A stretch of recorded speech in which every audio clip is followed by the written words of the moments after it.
আইনসম্মত ব্যক্তি। 80 হচ্ছে আইনসম্মত কাজ। কোন একটা কাজ আইনানুগভাবে, আইনসম্মত কাজ এবং আইনানুগভাবে সম্পন্ন হয়েছে, মানে এই কাজটা করার ক্ষেত্রে কোন অবৈধ কাজ আপনি করেন না, এটা বৈধ কাজ করছিলেন এবং আইনসম্মত উপায়ে করছিলেন, কিন্তু এখানে একটা দুর্ঘটনা যুক্ত হয়। কি হয়? একটা আকস্মিক দুর্ঘটনা যুক্ত হয়। একটা এক্সাম্পল আছে বইয়ের মধ্যে, যে একজন ব্যক্তি কুঠাল দিয়ে গাছ কাটতেছিল কিংবা কাঠ কাটতেছিল। এটা কি অবৈধ কোনো কাজ? সে ধরেন একেবারে তার ন্যায্য বৈধ নিজের মালিকানাধীন গাছ কাটতেছিল এবং আইনসম্মত উপায়ে সে যথাযথ সতর্কতা সহকারে কুঠাল দিয়ে গাছটা কাটতেছিল। কিন্তু আনফরচুনেট, হঠাৎ করে ছিটকে গিয়ে হাতের কুড়ালটা কোন একজন ব্যক্তিকে জখম করে ফেললো, সে ব্যক্তি মারাও গেল। এইটা তখন কি হবে না? অপরাধ হবে না। এটা বলা হয়েছে কোথায়? তাহলে এগুলো সব কিছুর সাথে আমরা বলছি ল রিলেটেড, মানে এটার সাথে একটু আইন আইন আছে। যেমন প্রথমটায় বলা হয়েছে আইনগতভাবে বাধ্য কোনো ব্যক্তি, দ্বিতীয়টায় বলা হয়েছে, দ্বিতীয়টা মানে 77-এ বলা হয়েছে বিচারকের কার্য, 78-এ বলা হয়েছে আদালতের কোনো আদেশ বা রায়, 79-এ বলা হয়েছে আইনসম্মত ব্যক্তির কোনো কাজের কথা, এবং 80-তে বলা হয়েছে আইনসম্মত কাজ আইনগত পন্থায় যদি কেউ করতে গিয়ে আকস্মিক দুর্ঘটনার শিকার মুখোমুখি হয়, তাহলে সেটি অপরাধ হিসেবে গণ্য হবে না। এই পাঁচটা কি মনে থাকবে আমাদের? এবার একটু শুনি, আপনি বলেন 76-এ কি আছে? এদিকে তাকান।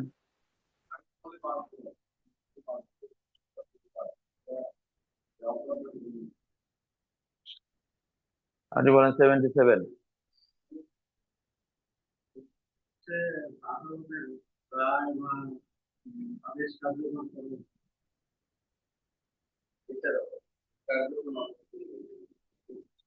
সেভেন্টি এইট বলেন। 78 এটা, আচ্ছা আপনি বলেন 79। এটা কি 79? 79 কি? আইনসম্মত ব্যক্তি। আচ্ছা ওকে, আপনি বলেন 80 বলেন। যেমন আমি একটা দুইটা শব্দ দিয়েছি যাতে করে আমাদের জিনিসটাকে মাথায় আনা যায় যে পুরো গল্পটা কি আসলে।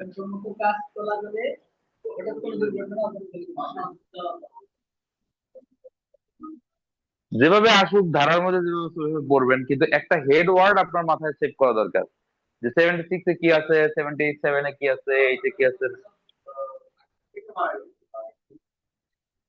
তাহলে এই ধারাগুলো একটু একটু মেমোরাইজ করতে হবে। আমি আপনাদেরকে 1 মিনিট টাইম দিচ্ছি, একটু সিকোয়েন্সে সাজান 76, 78, 79, 80 এভাবে 1 মিনিটের মধ্যে একটু ডেকোরেট করেন। অনলাইনে যারা আছেন,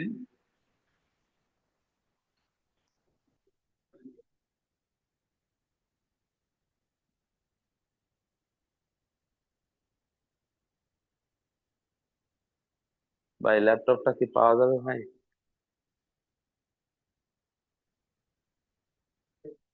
ও ভাই জানো না?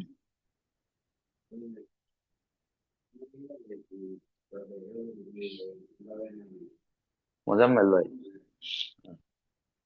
ঠিক আছে।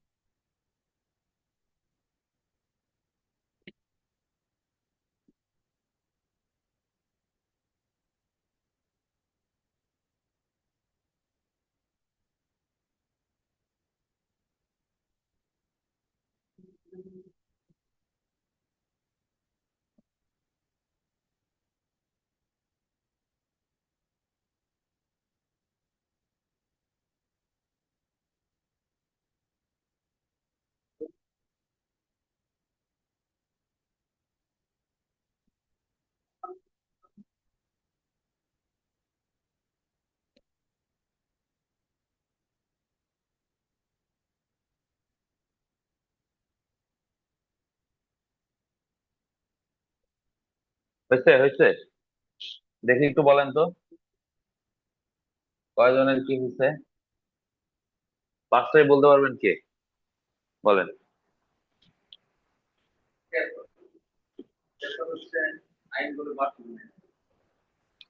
বাধ্য, আইনগতভাবে বাধ্য কৃতকার্য কোনো অপরাধ পুলিশ। এরপরে হলো ৭৩ ৭৭ ৭৭ হলো বিচারকের কোনো কার্য। ৭৮ আদালতে কোনো রায় বা এদের কোনো কাজ। ৭৯ ব্যক্তি কর্তৃক সবিশ্বাসে গৃহীত কোনো কার্য। আর ৮০ হচ্ছে আপনার ওই যে অসাবধানত বশত যদি কোনো ইয়ে হয় তাহলে দুর্ঘটনা।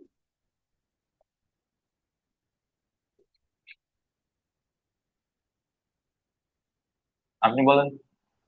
ক্ষেত্রে হচ্ছে আইনগত বাধ্য কোনো কার্য হচ্ছে আদালতে চলাকালে আদালতে কোনো কার্য অবরোধ আর হচ্ছে আদালতে রায় পালনে পালনে কোনো কার্য অবলম্বন করে হবে। আর তারপর হচ্ছে ৭৯ হচ্ছে আইনসঙ্গত তার অপরাধ করতে হবে। আদালতে আইনগত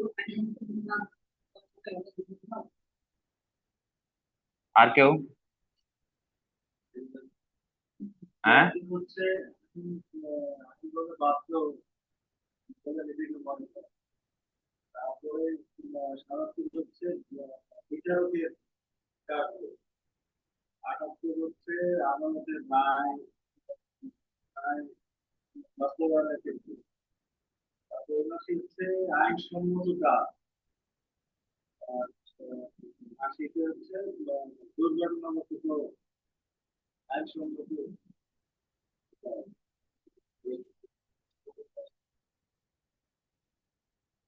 আপনারা কোন আর কেউ বলেন।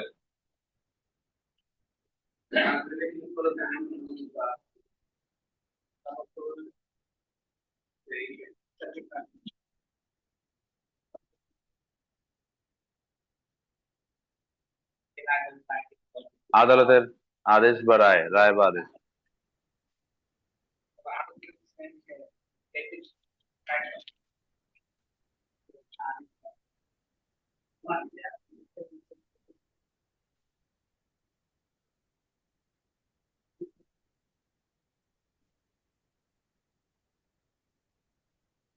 তারপর শেষ। আচ্ছা, ঠিক আছে। এবারে আমরা আরো 6টা ধারাকে যদি এভাবে একটু দেখার চেষ্টা করি। 81-এ বলা হয়েছে যে বড় কোনো ক্ষতি এড়াবার জন্য যদি ছোট কোনো ক্ষতি করা হয়, বড় ক্ষতি এড়ানোর জন্য ছোট ছোট ক্ষতি করা হয়। আমরা গতদিন সকালের ক্লাসে বলেছিলাম যে ধরেন একটা জাহাজ পরিচালনা হচ্ছে, হঠাৎ কোনো কারণে জাহাজের গতি পরিবর্তন আবশ্যক হয়েছে। সেই গতি পরিবর্তন করতে গিয়ে দেখা গেল ডানে বামে দুইটা নৌকা আছে, একটা ট্রলারে 2 জন, একটা ট্রলারে 20 জন। হ্যাঁ, এমত অবস্থায় কি করবেন? ডান দিকে ঘোরালে 2 জন মারা পড়বেন, আর বাম দিকে ঘোরালে 20 জন মারা পড়বে। তখন এই 20 জনকে বড় ক্ষতি থেকে সেভ করার জন্য 2 জনকে যদি মারা হয়ে যায় বা করতে বাধ্য হয়, সেটা অপরাধ হবে না। আপনি দেখলেন একটা লোক দাঁড়ায় আছে, আপনি তাকে ধাক্কা মেরে ফেলে দিলেন।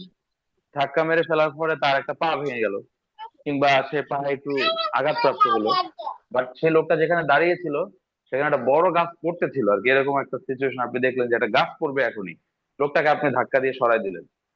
কিংবা রাস্তা দিয়ে গাড়ি পার হওয়ার সময় দেখলেন যে একটা গাড়ি দ্রুত গতিতে এগিয়ে আসছে, তাকে আপনি প্রোটেক্ট করতে গিয়ে ধাক্কা দিলেন। তো ধাক্কা দিলেন, আলটিমেটলি তার একটা ক্ষতিই করলেন, কিন্তু আলটিমেটলি আপনি তাকে ক্ষতি করেছেন নাকি বড় একটা ক্ষতি থেকে বাঁচাইছেন? তো এই যে আপনার এই জন্য দেওয়া ধাক্কাটা তখন আর অপরাধ হিসেবে গণ্য হবে না।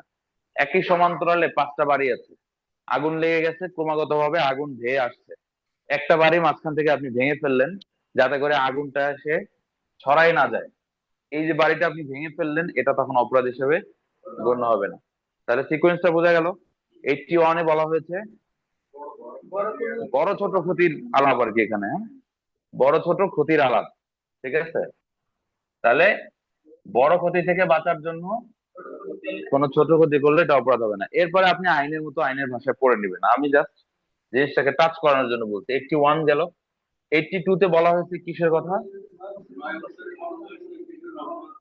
9 বছরের কম বয়স্ক কোনো শিশুর কৃত কোনো কাজ অপরাধ হিসেবে কি হবে না? গণ্য হবে না। এখন 9 বছরের কম বয়স্ক, বাট সে খুব ইন্টেলিজেন্ট, সে খুব মেধাবী, সে খুব বুদ্ধিসম্পন্ন, তখন কি হবে? ব্যবস্থার কমের ব্যাপারে এরকম কোনো ইনস্ট্রাকশন নাই যে ভেজা বিমান তৈরি না মানে 9 বছরের কম কিন্তু বোধ শক্তি সম্পন্ন শিশু হলে কিছু আসা যায় না, ক্লিয়ার? এটা তার মানে 9 বছরের কম হলে তার 7 খুন না, 100 খুনও কি হয়ে যাবে, মাপ। সে যত পাকনা হোক, থাকে না কিছু পোলাপান থাকে। তো এটা একটা ফ্যাক্টর। আচ্ছা, এরপরে 82 গেল, এখানে ইংলিশ সহ মনে রাখবেন আর কি, হ্যাঁ। Nothing is an offence which is done by a child under 9 years of age. ঠিক আছে?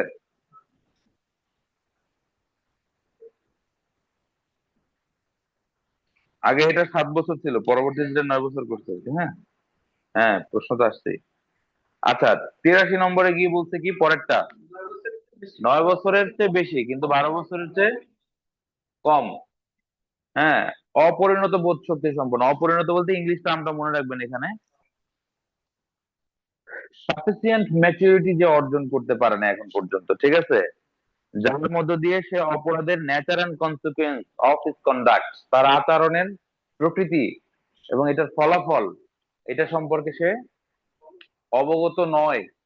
তাহলে বোঝা গেল 9 বছর পর্যন্ত কিন্তু এমনি সব খুন মাফ হয়ে যাচ্ছে, বাট 9 থেকে 12 পর্যন্ত আর একটা লেয়ার করা হয়েছে। আমরা জানি 18 বছর পর্যন্ত শিশুই ধরা হয়, কিন্তু এই 18 বছর পর্যন্ত শিশু হলেও তার কিন্তু সব সময়ের অপরাধ সমানভাবে বিবেচনা করা হয় না। যদি তার বয়স 9 বছরের নিচে হয় তাহলে এটা অপরাধ হিসেবে ধরা হয় না। যদি 9 থেকে 12, বাট এখনো পরিণত না সে, ঠিক আছে, অপরিপক্ক, সে তার নিজের কাজের ফলাফল, কনসিকুয়েন্স, এটা সে বোঝে না, ঠিক আছে, কি করতেছে এটা বোঝে না, এরকম হাবাগোবা পোলাপান থাকে না। তো ফলে তখন কি হবে, এইটা 9 থেকে 12 পর্যন্ত কনসিডারেবল, এই ক্ষেত্রে অপরাধ হিসেবে ধরা হবে না। আচ্ছা, এরপরে হলো 84, আনসাউন্ড মাইন্ড। ঠিক আছে, অপ্রকৃতস্থ ব্যক্তি, অপ্রকৃতস্থ ব্যক্তির কোনো কাজ অপরাধ হিসেবে ধরা হবে না। কখন? যখন সে কাজটা করে, যখন সে কাজটা করে তখন যদি সে অপ্রকৃতস্থ থাকে, ঠিক আছে, পাগল থাকে, আনসাউন্ড হয় আর কি, তাহলে তখন তার কৃত এই কাজটি অপরাধ হিসেবে গণ্য হবে না। এটা বলা হয়েছে কততে? 84। ওকে, আমরা একটু আবার আসি 81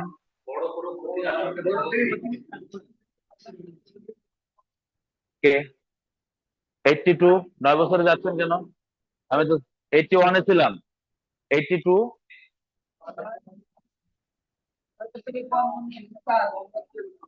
ভাই বলতেছেন?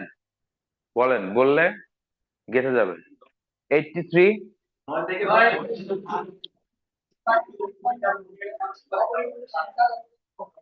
ওকে। 84, ওকে। এরপরে 85, প্রতিবন্ধী বলা হয় নাই, আনসাউন্ড মাইন্ড। প্রতিবন্ধী ব্যক্তি কিন্তু মাথা চলে। এখানে আমি বলেছি যে ব্রেন রিলেটেড কাহিনীগুলো, কাহিনী হলো কি, তার ব্রেনটা কাজ করতেছে না, ব্যাপারটা কিন্তু ব্রেন রিলেটেড। প্রতিবন্ধী হইতে পারে, বড় অপরাধ করে ফেলে, আসে না? বরং অনেক প্রতিবন্ধীদেরকে এই ক্রিমিনাল জগতে তাদেরকে ট্রেন্ড আপ করা হয় অপরাধ করার জন্য, কারণ প্রতিবন্ধী হিসেবে সে একটা পার পেয়ে আসে সবার কাছ থেকে। এই জন্য প্রতিবন্ধী না, আনসাউন্ড মাইন্ড, অপ্রকৃতিস্থ ব্যক্তি মানে। এরপরে হচ্ছে কি 85-এ বলা হচ্ছে নেশাগ্রস্ত ব্যক্তির কথা। যদি এই নেশাগ্রস্ত ব্যক্তি নেশার ফলে তার কাজের সিকুয়েন্সটা সে বুঝতেছে না, হ্যাঁ, তো তবে কথা হচ্ছে এই নেশা পানটা কেমন হতে হবে?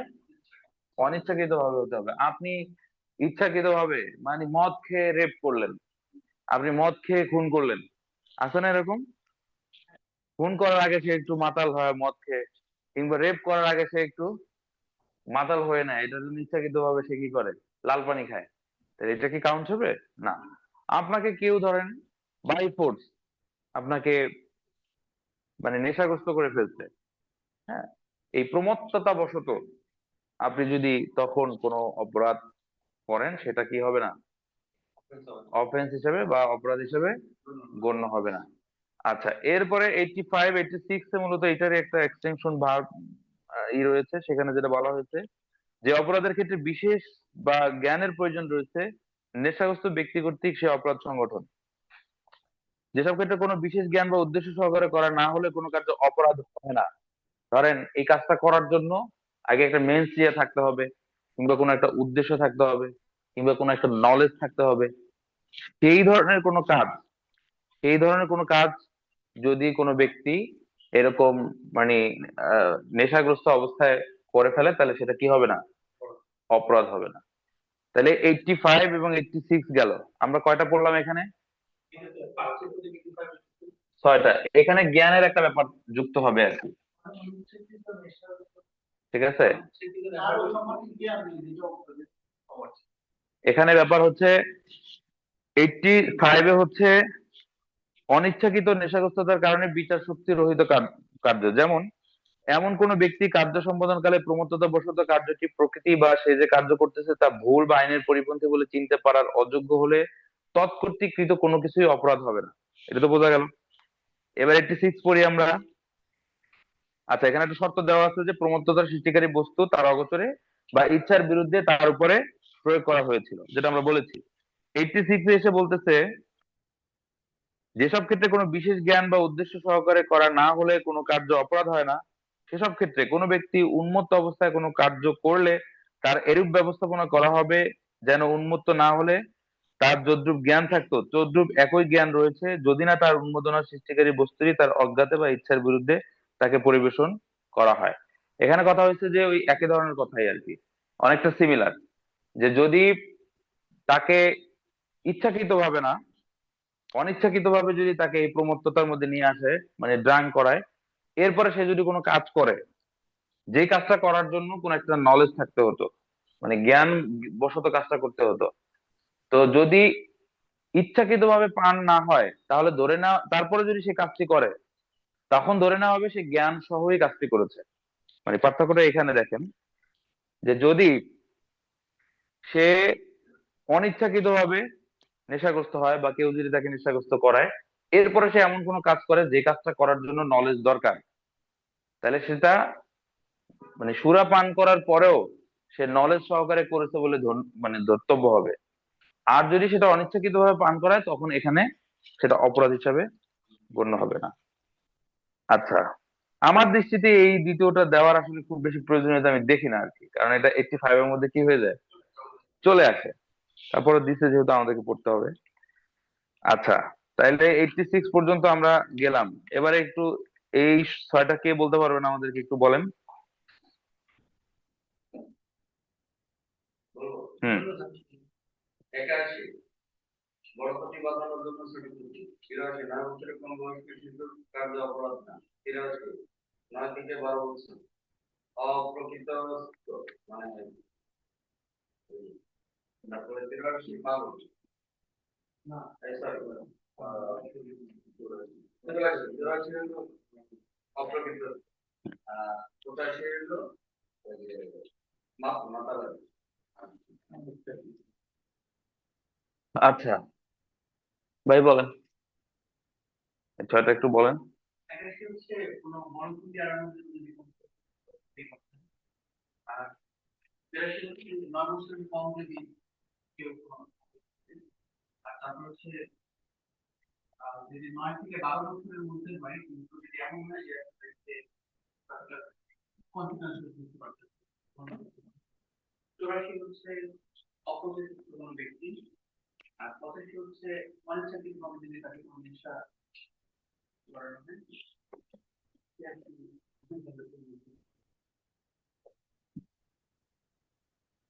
সে না বুঝলে পড়ার দরকার নাই, ঠিক আছে? এটা থেকে কোয়েশ্চেন আসবে না আর কি। হ্যাঁ, আমরা এটা সাজেশনের মধ্যে দেইনি মনে হয়, সম্ভব দিচ্ছি, তার কথা না। ওই তো ডিরেকশন।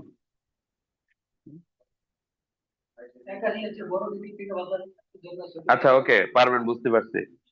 কে পারবেন 1 থেকে মানে 76 থেকে 86 পর্যন্ত পড়তে? এই 10টা কে বলতে পারবেন?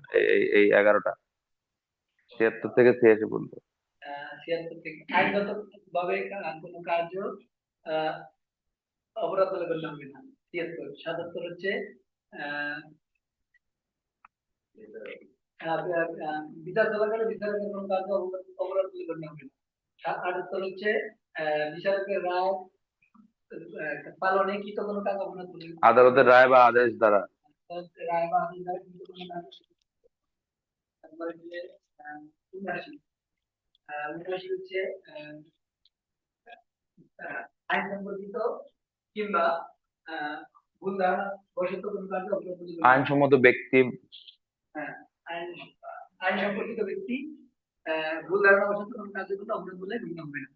তারপর হচ্ছে আশি। আশি হচ্ছে মানে আইনসম্মত কোনো কার্য চলাকালে হঠাৎ বড় দুর্ঘটনা অপরাধ বলে গণ্য হবে না। তারপর হচ্ছে একাশি। বড় কোনো ত্রুটি থেকে বাজার যত ক্ষতি করা অপরাধ বলে গণ্য হবে না। 83 9 বছরের কম শিশুর কার্য অপরাধ বলে গণ্য হবে না। 83 9 বছরের বেশি 12 বছরের কম মানে অপরিপক্ক শিশুর কার্য অপরাধ বলে গণ্য হবে না। 84 আনসারমেন্টাল ব্যক্তির কাজ অপরাধ বলে গণ্য হবে না। 85। 85 হচ্ছে মানে অনিচ্ছাকৃতভাবে নেশাযুক্ত ব্যক্তির কাজ অপরাধ বলে গণ্য হবে না। তারপরে 85 হচ্ছে আহ 85 বলছেন। ওকে, ঠিক আছে। তো এটা এভাবে একটু মাথায় রাখতে হবে আর কি। মাথায় রাখলে এই মানে এখান থেকে প্রশ্ন হবে খুবই সিম্পল, কিন্তু প্রত্যেকটা ধারা আপনার মাথায় থাকলে আপনি উত্তর দিতে পারবেন। যেমন বিগত সালে কিছু প্রশ্ন আপনাদেরকে ধরি। দণ্ডবিধির কত নং অধ্যায়ে সাধারণ ব্যতিক্রম বিষয়ে আলোচনা করা হয়েছে? 4 নং অধ্যায়। সেকেন্ড কোশ্চেন, দণ্ডবিধি 302 ধারার মামলার আসামি দাবি করে যে আসামির কাজ সাধারণ ব্যতিক্রমের মধ্যে পড়ে। উক্ত দাবি প্রমাণের দায়িত্ব আসামির সাক্ষ্য আইনের কত ধারার বিধান? 105। আচ্ছা, এবার আপনাদেরকে প্রশ্ন করি, কোন কাজটি জেনারেল এক্সেপশনের আওতায় পড়ে না?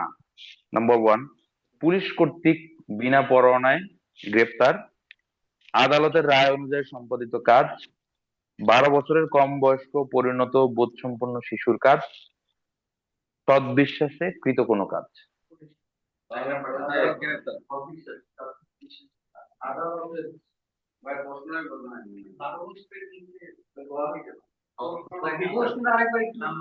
রিপিট করি, কোন কাজটি সাধারণ ব্যতিক্রমের আওতায় পড়ে না? তার মানে আমি 4টা কাজ বলবো, তার মধ্যে একটা কাজ আছে যেটা সাধারণ ব্যতিক্রম হবে না, বাকি সবগুলোই কি হবে? জেনারেল এক্সেপশন হবে আর কি। তাহলে 1 নম্বর বলছি যে পুলিশ কর্তৃক বিনা পরোয়ানায় খুনিকে গ্রেপ্তার। 2 নম্বর হচ্ছে আদালতের রায় অনুযায়ী সম্পাদিত কাজ। 3 নম্বর হচ্ছে 12 বছরের কম বয়স্ক পরিণত বোধসম্পন্ন শিশুর কাজ। হ্যাঁ, অপরিপক্ক শিশু বলতে এখানে বলতে বলছেন সৎবিশ্বাসে কৃত কোনো কাজ। এখানে সঠিক উত্তর হচ্ছে ক, পুলিশ কর্তৃক বিনা পরোয়ানায় গ্রেপ্তার। পুলিশ কর্তৃক বিনা পরোয়ানায় গ্রেপ্তারের বিষয়টা জেনারেল এক্সেপশনের মধ্যে নাই, ঠিক আছে। কিন্তু সৎ বিশ্বাসে কৃত কাজ এটা জেনারেল এক্সেপশনের মধ্যে পড়ে। কেমন? আসতেছে আমরা এখন। যেমন আমরা যাব 87-এ। 87, 88, 89 এবং 90-তে কনসেন্ট রিলেটেড কথাবার্তা বলা হয়েছে, যেখানে সৎ বিশ্বাসে কৃত কাজ কি হবে না, অপরাধ হিসাবে গণ্য হবে না। যেমন 87-এ বলা হয়েছে যে কাউকে জখম করার উদ্দেশ্যে কিংবা মেরে ফেলার উদ্দেশ্যে নয় এমন কোনো কাজ যদি কেউ করে, সেটা কিসের সাথে? সৎ বিশ্বাসের সাথে সম্মতি সহকারে, তখন সেটা অপরাধ হিসাবে গণ্য হবে না। একটা সময়ে মনে করা হতো, বিশেষ করে গ্রিকরা এটা মনে করতো যে কারো সম্মতি সহকারে কাউকে মারাটা কোনো অপরাধ নয়। এই সেম কনসেপ্টটা রোমানদের মধ্যেও এসেছে, যে সম্মতি সহকারে কাউকে মেরে ফেলাটা অপরাধ হবে না। বাট পরবর্তীতে যখন ইসলাম এসেছে, তখন ইসলাম এই জায়গাটাকে মডিফাই করেছে যে না, এটা হতে পারে না। হিউম্যান বিং, একটা মানুষের জীবন এইভাবে নিজের ইচ্ছায় নিজের সম্মতিতে শেষ করে ফেলার এখতিয়ার বা অধিকার তার নাই। কেন নাই? কারণ জীবনটা সে নিজে পয়দা করতে পারে না, ঠিক আছে। তখন এসে এইখানে একটা প্রতিবন্ধকতা দাঁড় করানো হলো যে না, এইভাবে মানুষ মানুষকে মারতে পারবে না, যে আমি সম্মতি দিলাম আমাকে মেরে ফেলো, ঠিক আছে। এই সম্মতি দেওয়ার সুযোগ নাই। তো তাহলে দেখা গেছে যে একটা সময় আইনে মনে করা হতো যে সম্মতি সহকারে মানুষ মারলে সেটা কি হবে না, অন্যায় হবে না। ব্রিটিশ ল এর মধ্যেও এটার একটা প্রতিফলন আমরা লক্ষ্য করি। তো 87-এ যেটা বলা হয়েছে যে মৃত্যু কিংবা গুরুতর আঘাত ঘটানোর জন্য অভিপ্রেত নয়, দুইটা ব্যাপার বাদ দেওয়া হয়েছে। একটা হচ্ছে মৃত্যু ঘটানো, আর একটা হচ্ছে কি গুরুতর আঘাত। এই দুইটা উদ্দেশ্য ছাড়া, ঠিক আছে, এই উদ্দেশ্যে না, কাউকে মারার জন্য না, কিংবা গুরুতর আঘাত দেওয়ার জন্য না, বা এরূপ সম্ভাবনাও নাই, এমন কোন কাজের দ্বারা যদি কেউ ক্ষতিগ্রস্ত হয় বা আঘাতপ্রাপ্ত হয়ে যায়, তখন সেটা কি হবে না, অপরাধ হবে না। যেমন ধরেন, এখানে একটা উদাহরণ দিয়েছে যে তরবারি নিয়ে খেলা করা।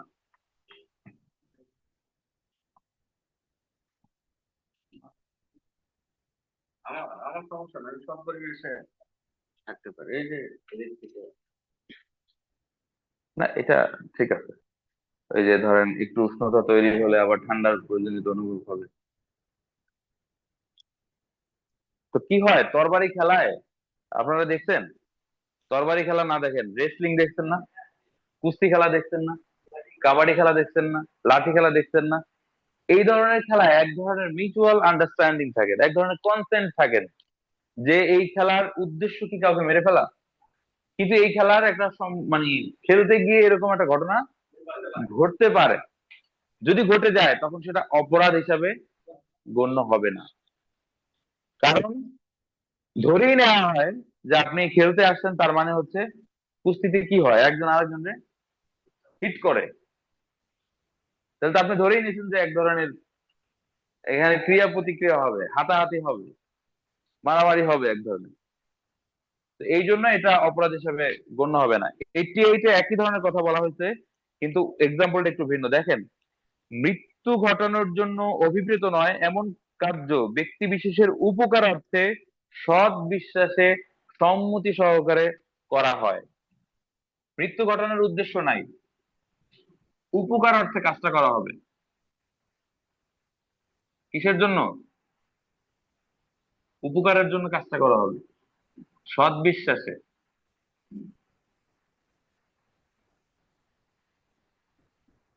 উপকারার্থে এবং সৎ বিশ্বাসে। যেমন একজন সার্জন অস্ত্রোপচার করে, তাই না? তো কিসের জন্য? কাউকে মেরে ফেলার জন্য? উপকারের জন্য করে এবং সৎ বিশ্বাসে করে, গুড ফেইথে করে কাজটা, সে ভালোর জন্য করে, তার উপশমের জন্য করে। এই জন্য এটা কি হয় না, এই সার্জনের এই সার্জনের কৃত এই কাজের ফলে যদি লোকটা মারাও যায়, তাহলে সেটা কি হবে না, অপরাধ হবে না। হসপিটালে কত রোগী মারা যায়, এই জন্য ডাক্তারের বিরুদ্ধে কেউ মামলা করে না। করে কখন? যদি কোথাও নেগলিজেন্সি থাকে তখন। কিন্তু সাধারণত এটা অপরাধ হয় না, কারণ কাজটা করা হয়েছে উপকারার্থে, করা হয়েছে সদ্বিশ্বাসে, এবং করা হয়েছে সম্মতি সহকারে। কি সহকারে? যদি সম্মতি না থাকে তাহলেও অপরাধ হবে না। আসতেছে সামনে সেই ধারা, এখানে সম্মতির কথা বলছে, সম্মতি ছাড়া হইলেও অপরাধ হবে না। যেমন ধরেন, গাড়ি অ্যাক্সিডেন্টে একটা প্রাইভেট কারে 4 জন আরোহী, সবাই গুরুতর, রাস্তায় পেয়েছেন, তাৎক্ষণিক হসপিটালে নিয়ে গেছেন, ডাক্তার অস্ত্রোপচার শুরু করেছে। কার সম্মতি নেবেন আপনি? সুযোগ আছে? কিন্তু ডাক্তার তাকে ট্রিটমেন্ট দিতে গিয়ে পরে 3 জন মারা গেছে। আচ্ছা, সেই ধারা আমরা সামনে পাবো। আচ্ছা, এখানে 88 পর্যন্ত আমরা পড়লাম, 87, 88। আচ্ছা, 89-এ কি বলছে? একই কথা, অভিভাবক কর্তৃক বা অভিভাবকের সম্মতিক্রমে শিশু বা মস্তিষ্ক বিকৃত ব্যক্তির মঙ্গলার্থে সদ্বিশ্বাসে কৃত কাজ। ঠিক আছে, শিশুর সম্মতি নেয় নাই, শিশুর অভিভাবকের সম্মতি নিয়ে অস্ত্রোপচার করছে, অপরাধ হবে না আর কি। ঠিক আছে, এটাই হলো কথা, সিমিলারিটি আছে। এখন কথা হচ্ছে যে এই যে সম্মতি যে নিল, তিনটা ক্ষেত্রেই 87, 88, 89 এর মধ্যে এক ধরনের সম্মতি আছে না? আমরা বলেছি কনসেন্ট রিলেটেড। 87-এ উভয় পক্ষের একটা সম্মতি থাকে, ওই যে তরবারি খেলা, কুস্তি খেলা, হাডুডু খেলা ইত্যাদি। 88-এ 4 জন সৎ বিশ্বাসে সরল বিশ্বাসে কি করে, কারো অস্ত্রোপচার করে, তাই না, ক্ষতি করার উদ্দেশ্য ছাড়া। এরপরে হলো 89-এ কি করে, অভিভাবকের সম্মতিক্রমে শিশু বা অপ্রকৃতিস্থ পাগলের আহ দেখা গেছে আমরা কিছু ভিডিও দেখি, মাঝে মাঝে পাগল ধরে গোসল করায়, ফ্রেশ ট্রেশ করায়, চুল টুল কাটায়, হ্যাঁ, বা ট্রিটমেন্ট দেয় ইত্যাদি। সম্মতিটা নেয় কার কাছ থেকে, তার গার্ডিয়ানের কাছ থেকে, অভিভাবকের কাছ থেকে, অথবা পাগলা গারদে নিয়ে যায়, তাকে সেখানে ট্রিটমেন্ট করা হয়। তো এই অভিভাবক বা তার কোনো প্রতিনিধির কাছ থেকে যদি সম্মতি সহকারে নেয়, তখন সেটা অপরাধ হিসেবে গণ্য হবে না। তাহলে এগুলো কনসেন্ট রিলেটেড। এখন এখানে 90-তে গিয়ে বলছে যে এই সম্মতিটা যদি ভীতি প্রদর্শন করে আদায় করা হয়, ঠিক আছে, কিংবা ভুল তথ্য দিয়ে আদায় করা হয়, তাইলে আবার এটা এই এক্সেপশনের মধ্যে পড়বে না আর কি। 91-এও একই ধরনের কথা আছে।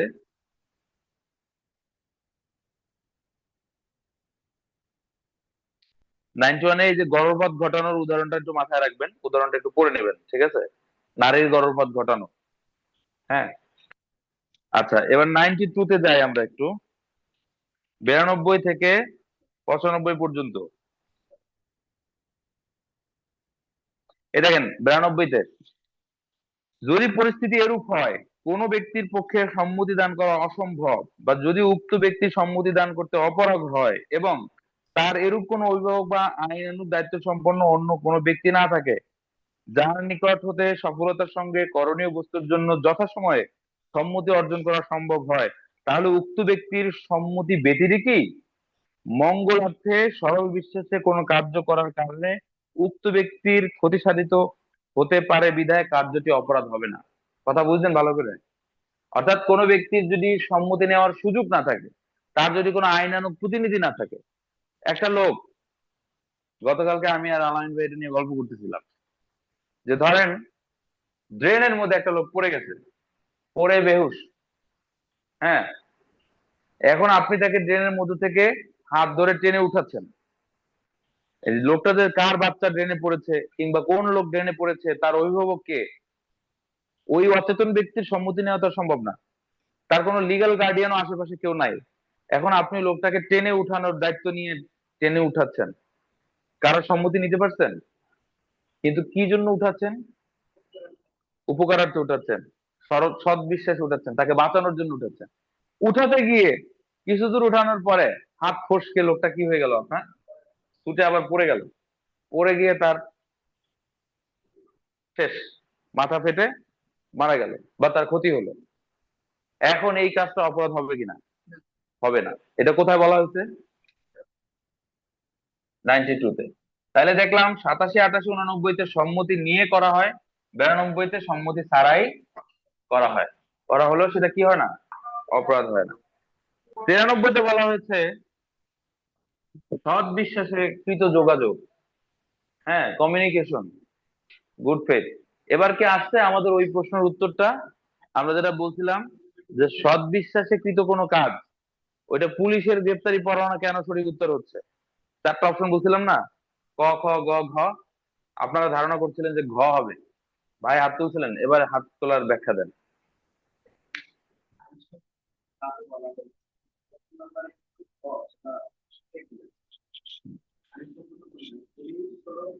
মারা হয়েছে কিন্তু ব্যক্তি বিধানসভায় হুম, এখানে তো বলা হয় নাই যে আইনসম্মত কি আইনসম্মত না। একটা বিষয় বলা হয়েছে যে খুনিকে গ্রেপ্তার। ভাইয়ের পয়েন্ট ঠিক আছে, যে খুনি তার মানে তো সে এমন অপরাধ করেছে যাকে বিনা পরোয়ানায় গ্রেপ্তার করা যাবে। বিনা পরোয়ানায় গ্রেপ্তার করার সুযোগ তার আছে, এটা তো বিনা পরোয়ানায় গ্রেপ্তার করা তো অপরাধ না, যে আপনি অপরাধ থেকে দায় মুক্তি দেবেন। আমার কথাটা বুঝছেন কিনা? জেনারেল এক্সেপশন হচ্ছে তেমন বিষয় যে বিষয়গুলো আদতে অপরাধ, বাট এখানে আপনাকে অপরাধ থেকে দায় মুক্তি দেওয়া হচ্ছে।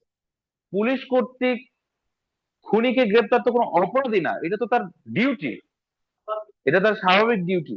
সুতরাং এটা অপরাধ থেকে দায় মুক্তি দেওয়ার কোনো কিছু নাই। এমন না যে পুলিশ, হ্যাঁ, যদি পুলিশ খুনি ব্যক্তিকে গ্রেপ্তার করতে গিয়ে তাকে মেরে ফেলেছে, অস্ত্র চালিয়েছে বা তাকে মেরে ফেলেছে, দ্যাটস দ্য কোয়েশ্চেন।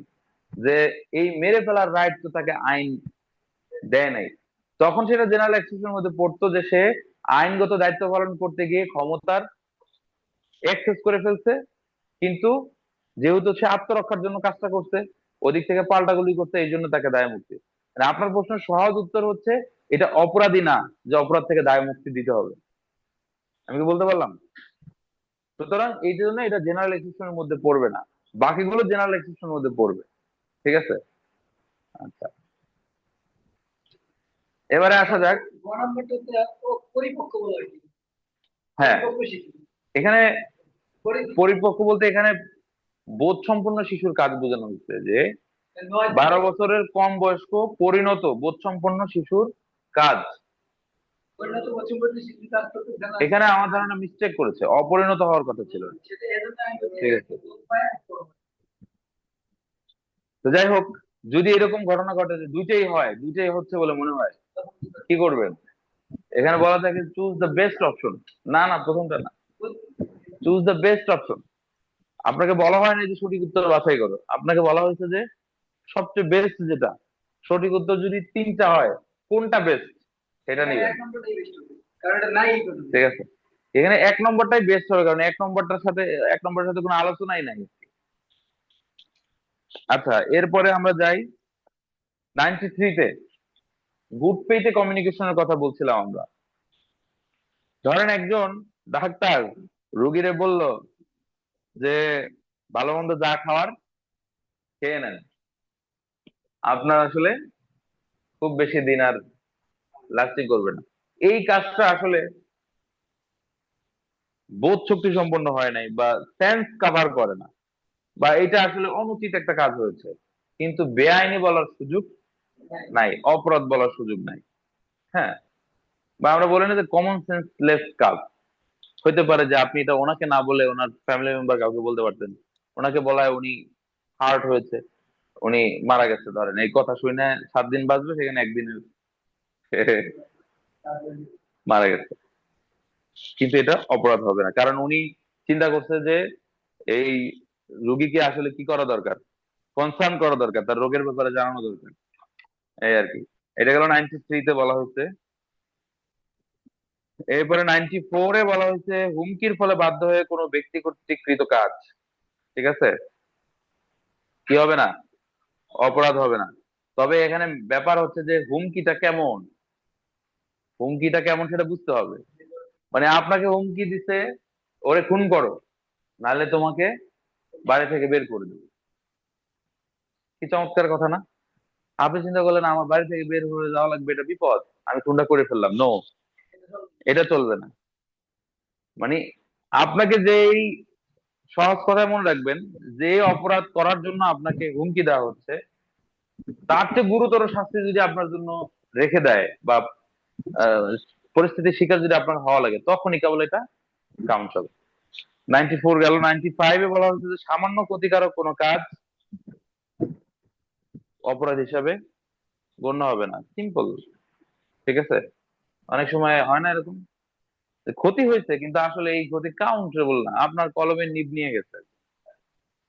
ঠিক আছে, তো এটা তখন আসলে সামান্য ক্ষতি হিসেবে ধরা হবে, এটা বিশেষ কোনো ক্ষতি হিসেবে ধরা হবে না।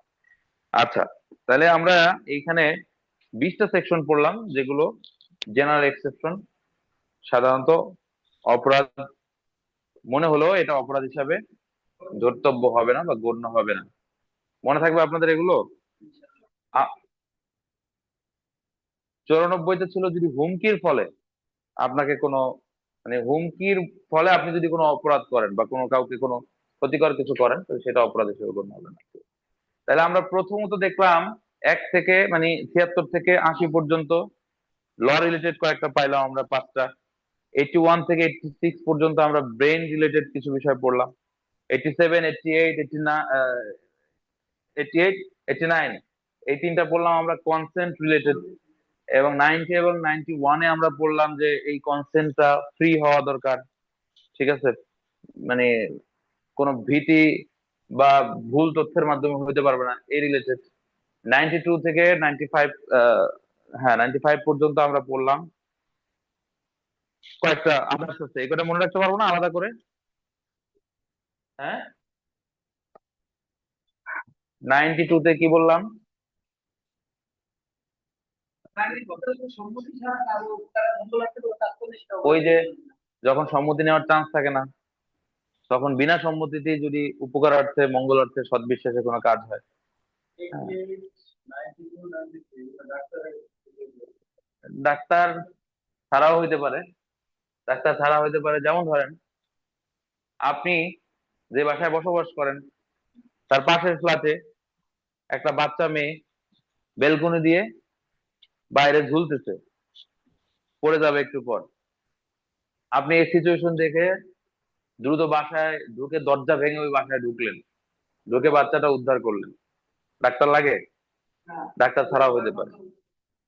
তাহলে ঘর ভাঙা, অন্যের গৃহে প্রবেশ ইত্যাদি কোনো কিছুই অপরাধ হবে না, সম্মতি তো নেন নাই। এই এরকম আর কি। ঠিক আছে, এই এই এই চ্যাপ্টারটা ক্লোজ করা যায়। আচ্ছা, এবারে আমরা 96 থেকে চলে যাই। 96 থেকে 106 পর্যন্ত এটাকে প্রাইভেট ডিফেন্স বলা হয়, তাই না? আত্মরক্ষা। পৃথিবীর সব আইনই আত্মরক্ষার অধিকার দেয়। কারণ কি? মানুষের কাছে সবচেয়ে গুরুত্বপূর্ণ তার সেলফ ডিফেন্স নেওয়াটা। তো এই আত্মরক্ষার অধিকার পেনাল কোডও আমাদেরকে দিচ্ছে। তবে এখানে কয়েকটা বিষয় মাথায় রাখতে হবে, যে আত্মরক্ষা আমরা কোন ক্ষেত্রে কতটুকু করতে পারবো।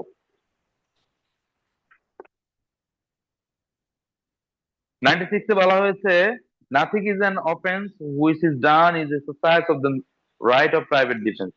ব্যক্তিগত আত্মরক্ষার জন্য আপনি যা করবেন কোনোটাই অপরাধ হিসেবে গণ্য হবে না।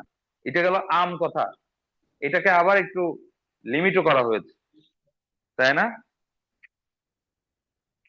97-এ গিয়ে বলা হয়েছে, দেহ এবং সম্পত্তি রক্ষার ব্যক্তিগত অধিকার প্রয়োগ করতে পারবেন আপনি। তাহলে 96-এ বলা হয়েছে ব্যক্তিগত, হ্যাঁ, আত্মরক্ষার জন্য আপনি যে কোনো কাজই করেন সেটা কোনো অপরাধ হবে না। 97-এ গিয়ে দুইটা জিনিস বলা হয়েছে, কি? দেহ এবং তার সম্পত্তি অধিকার রক্ষা দেহ, আর একটা হচ্ছে সম্পত্তি সম্পত্তি, বডি অ্যান্ড প্রপার্টি। এই দেহ নিজের হোক অন্য কারো হোক, সম্পত্তি নিজের হোক অন্য কারো হোক, অস্থাবর সম্পত্তি যদি হয় সেই ক্ষেত্রে এটা প্রযোজ্য। সম্পত্তিটি স্থাবর হোক কিংবা অস্থাবর হোক, উভয় ক্ষেত্রে এটি প্রযোজ্য হবে। এটি রক্ষার জন্য আপনি ডিফেন্স নিতে পারবেন আর কি। ঠিক আছে, ওকে। এখন কথা হচ্ছে 97 গেল, 98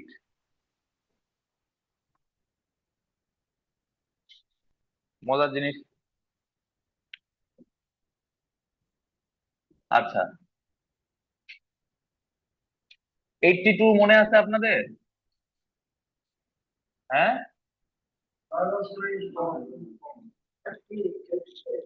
হ্যাঁ, মনে আছে কি?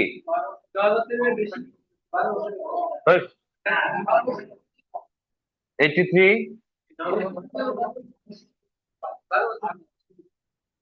84, ওকে, এটা মনে আছে তো? এবার আসেন, এই শিশু কিংবা এই আনসাউন্ড মাইন্ডের কোন লোক আপনাকে যদি গুলি করে, এটা কি তাদের কোনো অপরাধ হবে? অপরাধ হবে না। এখন আপনাকে যখন গুলি করতেছে, আপনি তখন কি করবেন? ওনার তো অপরাধ না, সুতরাং আপনি মাফ করে দিবেন। হ্যাঁ, আত্মরক্ষা হবে না। এই জন্য আইন আপনাকে 98 ধারায় এই অধিকার দিচ্ছে, যদি কেউ প্রাইভেট ডিফেন্স এর, এক কথায় কোনো এরকম শিশু অপ্রকৃতস্থ ব্যক্তি যদি আপনাকে আক্রমণ করতে আসে, তাহলে তার বিরুদ্ধে আপনি নিজের আত্মরক্ষা করার জন্য যা করার তা করতে পারবেন। আইন আপনাকে এই রাইটটা দিচ্ছে। মানে ব্যাপারটা এরকম না, যেহেতু তার কাজটা অপরাধ না, ওইটা একটা প্রাইভেট মানে জেনারেল এক্সেপশন, শিশু করতেছে কিংবা অপ্রকৃতিস্থ ব্যক্তি করতেছে কিংবা নেশাগ্রস্ত ব্যক্তি করতেছে, এই জন্য এটা মাফ, আইনের দৃষ্টিতে মাফ হতে পারে। কিন্তু এটা করে ফেললে তো আপনার জীবন শেষ।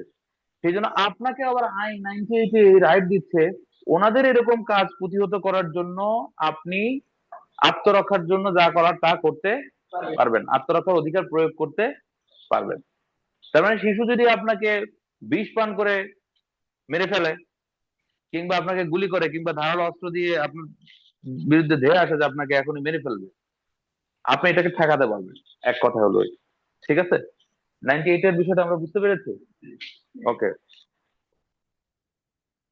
দুইটা উদাহরণ দিছে। জ মস্তিষ্ক বিকৃতির প্রভাবে ককে হত্যা করার উদ্যোগ করে, যা কোনো অপরাধে দোষী বলে সাব্যস্ত হবে না, তবে জ সুস্থ মস্তিষ্ক হলে ক এর যদ্রূপ ব্যক্তিগত প্রতিরক্ষার অধিকার থাকতো, এক্ষেত্রেও তদ্রূপ ব্যক্তিগত প্রতিরক্ষার অধিকার থাকবে। মানে ওইটা শিশু না হয়ে যদি বড় মানুষ হইতো, ওইটা পাগল না হয়ে যদি ভালো মানুষ হইতো, তাহলে আমাকে আক্রমণ করলে আমি যেটা যেভাবে অধিকার খাটাইতে পারতাম, এখানেও সেটা পারবো। ক রাত্রিকালীন সময়ে একটি গৃহে প্রবেশ করে, যে গৃহে প্রবেশ করার জন্য তার আইনসম্মত অধিকার রয়েছে।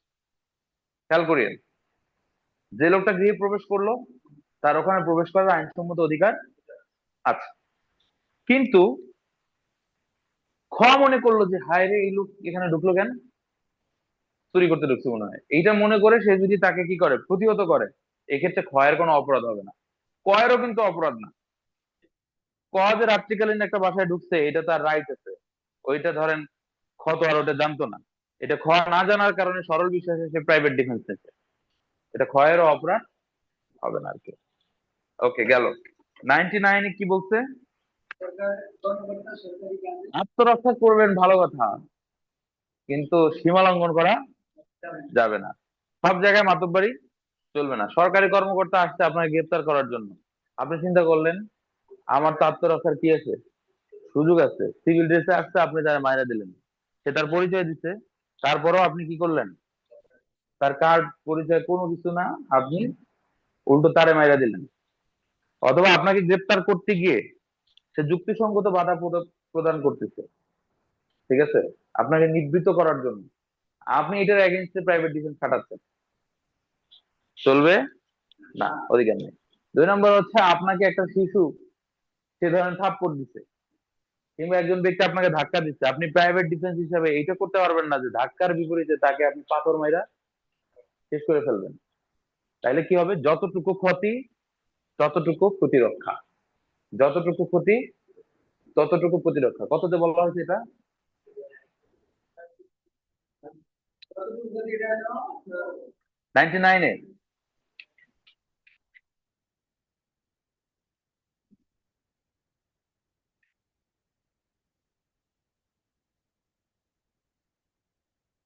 কি হলো ভাই, না বললেন কেন,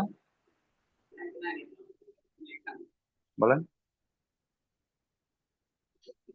বলছিলাম যে কতটুকু করতে হবে, এটা তো শুধুমাত্র এটা সমাধান হয়েছে আরেকটা সমাধান কেন এটার মধ্যে নাই?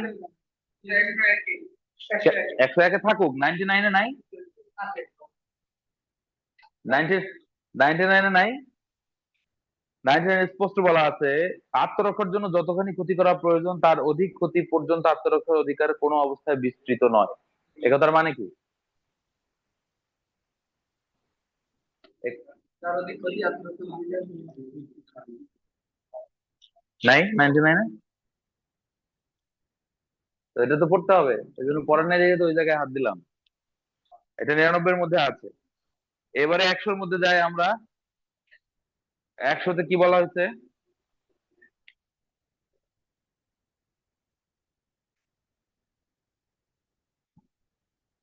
ছয়টা জিনিসের কথা বলা হয়েছে, তাই না? সেকশন কত? 100-তে 6টা জিনিস রক্ষার জন্য আপনি মৃত্যু ঘটাইতে পারবেন। মানে দেহ রক্ষার জন্য যদি 6 ধরনের পরিস্থিতির শিকার হন, তাহলে ওই পরিস্থিতি থেকে আপনি বাঁচার জন্য, আত্মরক্ষার জন্য মৃত্যু ঘটাতে পারবেন।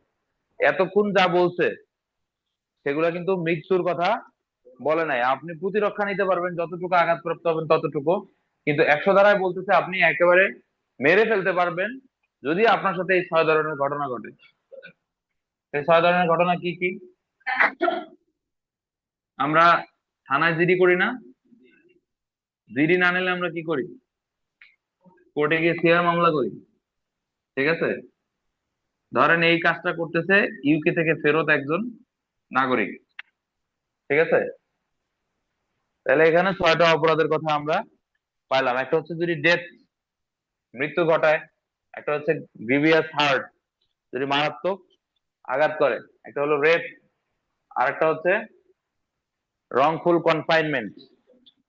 এরপরে আর একটা হচ্ছে কেটে কিডন্যাপিং ইউতে,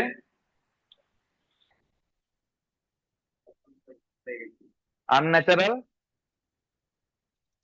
আনন্যাচারাল ডেথ না, অপ্রকৃতিস্থ কাম বাসনা যেটা।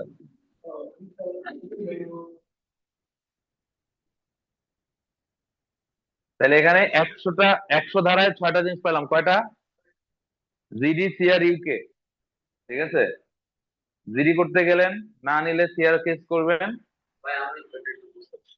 কোনটা? এটি থিওরি। জিতে গ্রিভিয়াস হার্ট, ডিতে ডেথ, সিতে রংফুল কনফাইনমেন্ট, মানে আপনাকে যদি কি করে, অবৈধ আটক করে আর কি, ঠিক আছে? আর ডেথ, সিতে রংফুল কনফাইনমেন্ট। আর রেপ,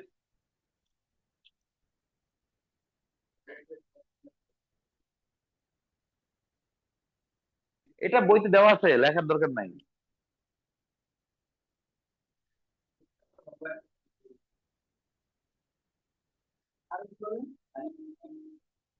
দেখেন না মিলান।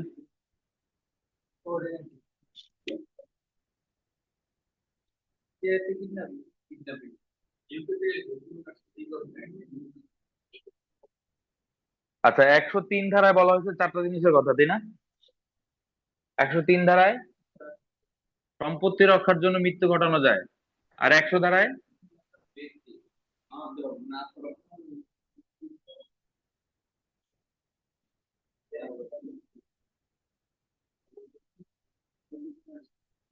আচ্ছা,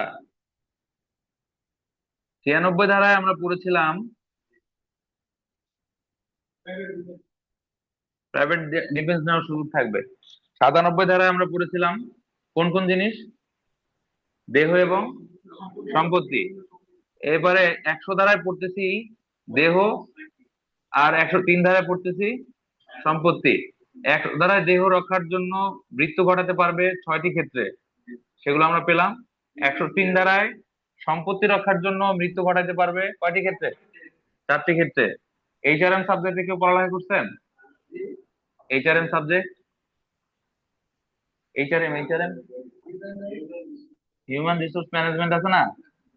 এখানে এইচ দ্বারা হাউস ব্রেকিং, বাড়িঘর, ঘর ভেঙে যদি কেউ প্রবেশ করে, ঠিক আছে?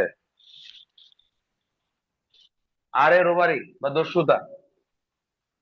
আর এম এ মিসচেফ, যেটাকে আমরা বলি ক্ষতি, সেটা দুই ভাবে হতে পারে। 2টা ক্ষতি আছে এখানে, 4টার মধ্যে 2টা ক্ষতি।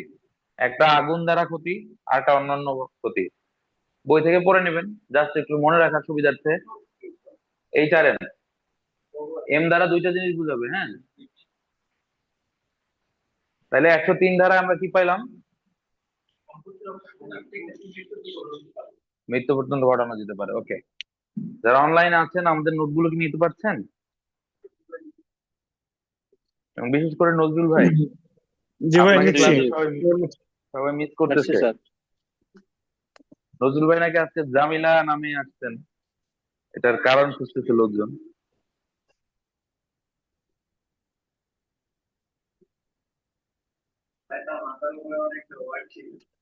হ্যাঁ, ও না, যাই হোক, সেই কথায় আমরা না যাই। আচ্ছা, এবারে আসা যাক ভাই আমি আছি 105। হ্যাঁ, থাকতে হবে। 105 ধারায় বলা হয়েছে ভাই, সরাসরি গুরুত্বপূর্ণ একটা থাকতে পারলে বিষয়। ভালো লাগতো ভাই। এই যারা সরাসরি আসেন না তারা কত কিছু মিস করেন জানেন? এই যে এসির বাতাস মিস করেন, তারপরে হলো মাঝে মাঝে এখানে চা পানি খাওয়ানো হয়, এগুলো মিস করেন। হ্যাঁ, ভাই, এটা ঠিক। আমরা ক্লাস আমরা ক্লাসে থাকতে পারলে তো ভালো লাগতো সরাসরি ভাই। আচ্ছা, ওকে ওকে, আমরা এখান থেকে 105 মোজাদ্দ এবং একটা বিষয় ক্লিয়ার 106। হয়েছে। মুজাহিদ ভাই, জি ভাই। ওই যে 100 ধারা, প্যানেল কোডে 100, 103 ধারা মোতাবেক 10টা বিষয়ের উপর তাহলে সেলফ ডিফেন্সে মৃত্যু ঘটানো যাইতে পারে যে কোনো মানে পরিস্থিতির সৃষ্টি হলে। এই 10টা পরিস্থিতি সৃষ্টি হলে আপনি এটা টেক ওভার করার জন্য মৃত্যু ঘটাইতে পারবেন। জি ভাই, ক্লিয়ার। ওকে। আচ্ছা, এখন ঘটনা হয়েছে যে এই যে আপনি সম্পত্তি রক্ষা করবেন, এই সম্পত্তি রক্ষার ব্যক্তিগত অধিকার আপনি কখন শুরু করবেন আর কখন শেষ, ব্যাপারটা যদি এরকম হয় যে আপনি অধিকার আপনারে এই 6 বছর আগে, ঠিক আছে, কেউ একজন একটা চপেটাঘাত করছে, আপনার এখন মনে হলো আমার ব্যক্তিগত আত্মরক্ষার অধিকার আমি প্রয়োগ করি। না, এটার একটা মেয়াদ থাকবে আর কি, এটার শুরু এবং শেষ হওয়ার একটা সময়সীমা আছে, স্থিতিকাল আছে। যখন আপনি আশঙ্কা শুরু হবে আপনি এই ধরনের ক্ষতিগ্রস্ত হওয়ার, আঘাতপ্রাপ্ত হওয়ার, তখন থেকে শুরু হবে। এবং এই আশঙ্কা যতক্ষণ পর্যন্ত বলবৎ থাকবে, ঠিক আছে, মানে যতক্ষণ পর্যন্ত আপনি সেফ জোনে না যাচ্ছেন ততক্ষণ পর্যন্ত আপনার এই ব্যক্তিগত আত্মরক্ষার অধিকার প্রয়োগ করার সুযোগ থাকবে। ওই যে আমাদের গ্রাম বাংলায় একটা কথা বলে না, মারামারি কি ভাই মানে তারিখ করে পরে হয়? যখন মারামারি চলে তখন তুমি দুইটা পারলে দিয়ে দাও, মানে তখন যখন মারামারিটা রানিং, তোমাকে মারছে, তখন তোমার রাইট থাকে এটা আসলে কি করা, ডিফেন্স করার জন্য। ডিফেন্স করতে গিয়ে যদি তখন তুমি নিজেকে বাঁচানোর জন্য তাকে মেরেও ফেলো, অপরাধ হবে না। কিন্তু তুমি মাইটের খেয়ে আসার পরে 3 দিন পরে তুমি হসপিটাল থেকে যায় অ্যাটেম্প নিয়ে যদি আবার মারতে যাও, তোমাকে আইন এই প্রাইভেট ডিফেন্সের রাইট দিচ্ছে না। কারণ তখন আপনাকে মারতে গেলে চলবে না, তখন আপনি থানায় যেয়ে অভিযোগ করবেন। কিন্তু আপনার তো আর তখন এই ডিফেন্স নেওয়ার সুযোগ আর নাই। ওকে, তো ঠিক আছে, আমাদের এই ছিল মূলত এর মধ্যে গুরুত্বপূর্ণ ধারাগুলো।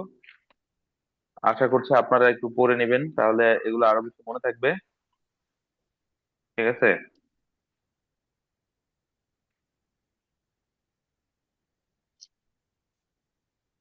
আচ্ছা, 106 নম্বরে একটা বিষয় বলা হয়েছে যে নিরপরাধ ব্যক্তির প্রতি ক্ষতি সাধন হওয়ার সম্ভাবনার ক্ষেত্রে মারাত্মক আক্রমণের বিরুদ্ধে ব্যক্তিগত আত্মরক্ষার অধিকার।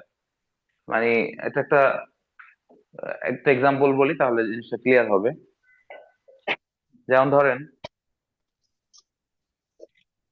আপনাকে যে সন্ত্রাসী দল তাড়া করছে, আপনি তাদের থেকে বাঁচার জন্য পাল্টা গুলি চালাবেন, কিন্তু সেখানে গুলি চালাতে গিয়ে যদি কোনো নিরপরাধ ব্যক্তি, অর্থাৎ দেখা গেছে কোনো পথচারী কিংবা কোনো শিশু আক্রান্ত হয়ে গেছে, তখন কি হবে? তখন এই প্রাইভেট ডিফেন্স আপনার আছে। মানে বিষয়টা হলো, মানে অবস্থা এরকম যে এটা না করলে আপনার আর বাঁচার কোনো আসলে কি নাই, উপায় নাই। হ্যাঁ, অথবা আপনি মৃত্যুর মুখে পড়ে যাবেন, তখন কেবল আপনি এই রাইটটা প্রয়োগ করতে পারেন। ঠিক আছে। আচ্ছা, তাহলে আমরা এখন বাজে কত? হুম, 8:30 বাজে। আরেকটু যাই, তাহলে প্রাইভেট ডিফেন্সের পার্টটা আমরা শেষ করি। ওকে, এবারে আমরা একটু অ্যাবেটমেন্টে যাই। 107 ধারা। 107 ধারায় কিসের কথা বলা হয়েছে? অ্যাবেটমেন্টের কথা বলা হয়েছে। অ্যাবেটমেন্ট মানে কি? এখনো কিন্তু অপরাধ করতেছে না কোনো, বিষয়টা খেয়াল করছেন? এতক্ষণ যা বললো এগুলো কোনো অপরাধ না, আস্তে আস্তে ঢুকতেছে। এখন বলতেছে যে অপরাধের সহায়তা, সরাসরি অপরাধ না হলেও সে কি করতেছে, অপরাধে সহায়তা করতেছে। এই ধরনের ঘটনা ঘটে না? 107, 107 ধারা খুবই ইম্পর্টেন্ট। অপরাধের সহায়তা, এই অ্যাবেটমেন্ট বলে গণ্য হবে কোন কাজগুলো? 3টা কাজ যদি করেন সেটা অ্যাবেটমেন্ট হিসেবে গণ্য হবে। কি কি সেগুলো?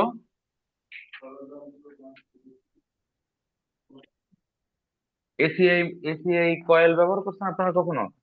হ্যাঁ, এসিআই কয়েল ব্যবহার করলে আপনারা এটা ভুলবেন না কখনো।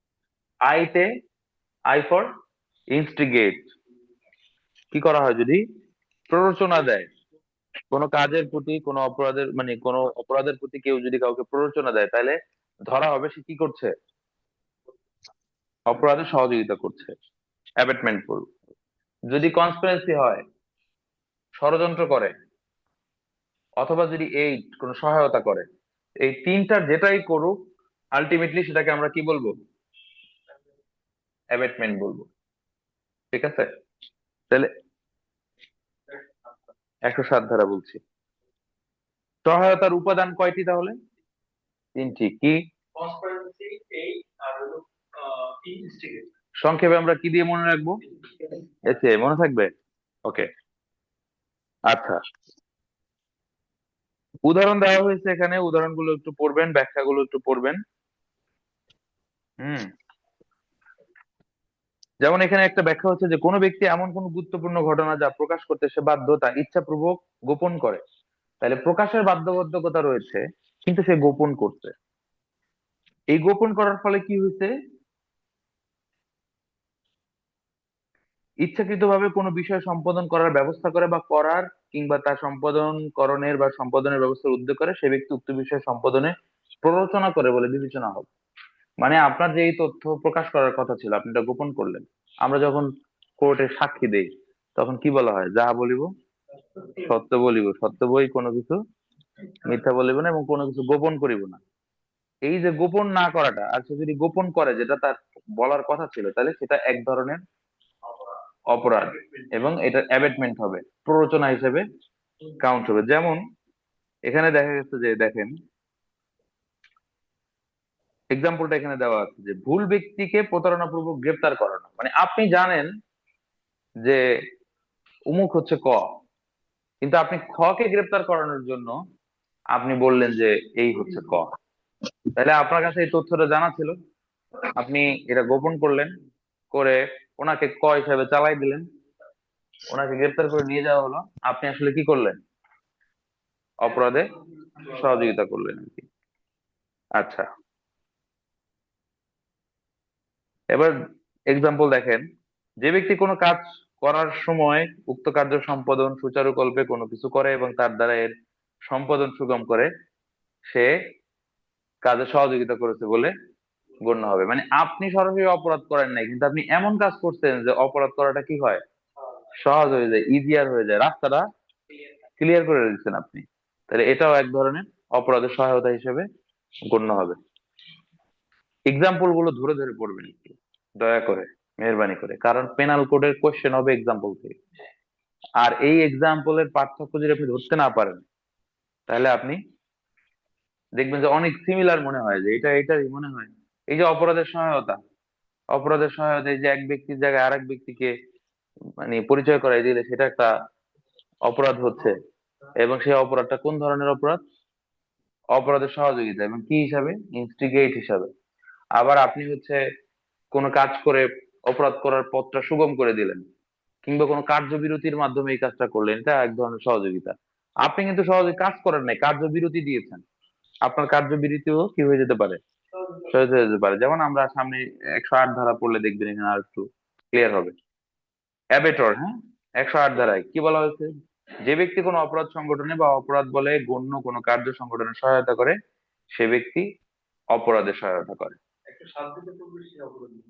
হ্যাঁ, 5টা ব্যাখ্যা এখানে আছে। কয়টা ব্যাখ্যা?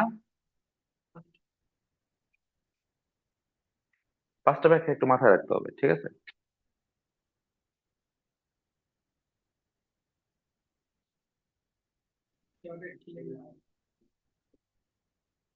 মুখে মুখে বলি, ঠিক আছে, মাথায় একটু ধরেন।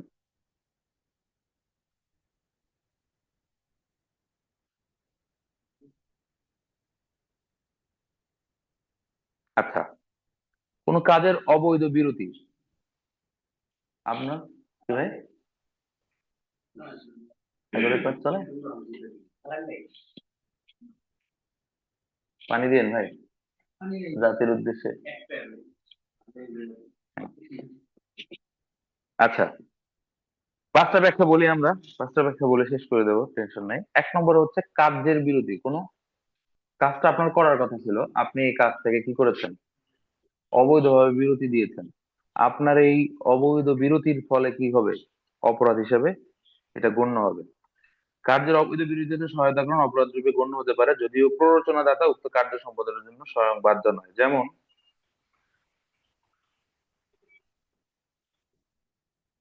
কোন একজন পুলিশ অফিসারকে তার কর্তব্য পালন থেকে আপনি কি করলেন, বিরত রাখলেন। তার কর্তব্য ছিল আসামিকে কি করা, গ্রেপ্তার করা। আপনি কিছু করেন নাই, আপনি একদম ধোয়া তুলসী পাতা। আপনি খালি একটা কাজ করছেন, ওই পুলিশকে আসামি ধরা থেকে বিরত রাখার একটা ব্যবস্থা করছেন আপনি। আপনার কোনো কার্যবিরতির মাধ্যমে এই কাজটা করেছেন। আপনার এই কাজটা আলটিমেটলি অপরাধের সহযোগিতা হিসাবে ধরা হবে বা গণ্য হবে। 2 নম্বর হচ্ছে, প্ররোচনার ক্ষেত্রে প্ররোচনার ক্ষেত্রে কাজটা সংগঠিত হওয়া জরুরি না। আপনি প্ররোচনা দিয়েছেন, বললেন যে অমুককে যে মাইরে ফেলবে, আপনার কথা মতো সে তাকে মারে নাই, সে না মারলে আপনার অপরাধ হবে কি হবে না? কথা বোঝেন নাই? আবার একটু বলি। আপনি বললেন যে ভাই অমুকরে কি করতে হবে, ফালাই দিতে হবে।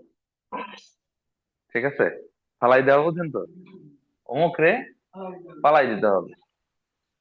তো ফালাই দেওয়ার কথা আপনি তাকে বললেন, তাকে প্ররোচনা দিচ্ছেন, যাও তুমি এই কাজটা করো, তাকে ইনস্টিগেট করতেছেন, নানান ভাবে তাকে উস্কে দিচ্ছেন। আপনার উস্কানিতে সে পা দেয়নি, কাজটা সে করে নাই, ঠিক আছে। এখন আপনার কি শাস্তি হবে?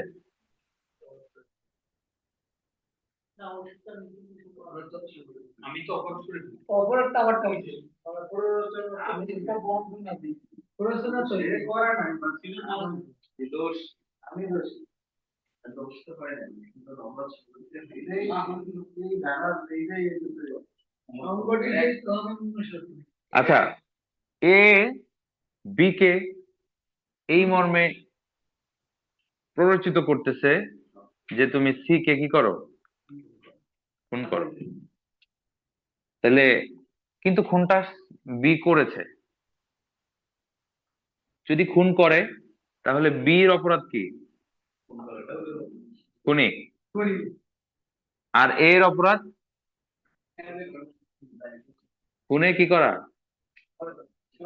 সহযোগিতা। খুনটা সে করলো না, তাহলে বিয়ের অপরাধ কি, বি তো আর খুনি হবে না যেহেতু সে অপরাধ করে নাই খুনি। কিন্তু এ খুনের জন্য প্ররোচনা দেওয়ার অপরাধে অপরাধী হিসেবে গণ্য হবে।